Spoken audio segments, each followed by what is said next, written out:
السلام علیکم ارسلان الہی چینل کے ناظرین و سامعین، حضرت شیخ سعدی رحمۃ اللہ علیہ بیان کرتے ہیں کہ زمانے کا ستایا ہوا ایک مفلس شخص کسی امیر آدمی کے پاس چلا گیا اور اس سے اپنے حال سے آگاہ کرنے کے بعد مدد کا طلبگار ہوا۔ وہ امیر شخص مال و دولت تو رکھتا تھا مگر اخلاق جیسی نعمت سے بہت دور تھا۔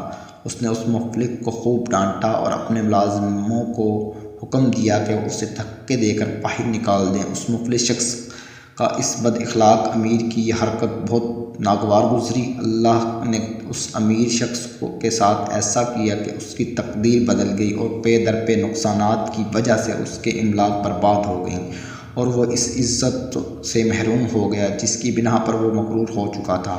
قانون قدرت ہے کہ جب کسی پر زوال آتا ہے تو کوئی اس کا نہیں رہتا۔ اس کے تمام ملازم اور عزیز و اقارب اس سے جدا ہو گئے اور اس کے ملازموں میں سے ایک ملازم ایک اور امیر شخص کے گھر ملازم ہو گیا۔ کچھ دنوں بعد وہ ملازم اپنے آقا کی خدمت میں مشغول تھا کہ کسی فقیر نے دروازے پر آ کر صدا لگائی۔ اس امیر شخص نے، جو کہ خدا ترس تھا، اس نے اپنے اس خادم کو بھیجا کہ وہ سائل کو جا کر کھانا کھلائے اور اس کی حاجت پوری کرے۔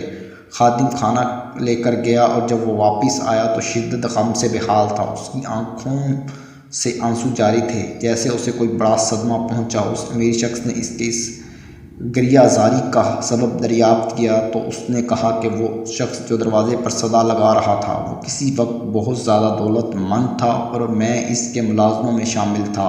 آج اس کی حالت دیکھ کر مجھے رونا آ گیا۔ اس امیر شخص نے جب ملازم کی یہ بات سنی تو کہا کہ تو اس کو تو پہچان گیا، لیکن کیا تو مجھے بھی پہچانتا ہے؟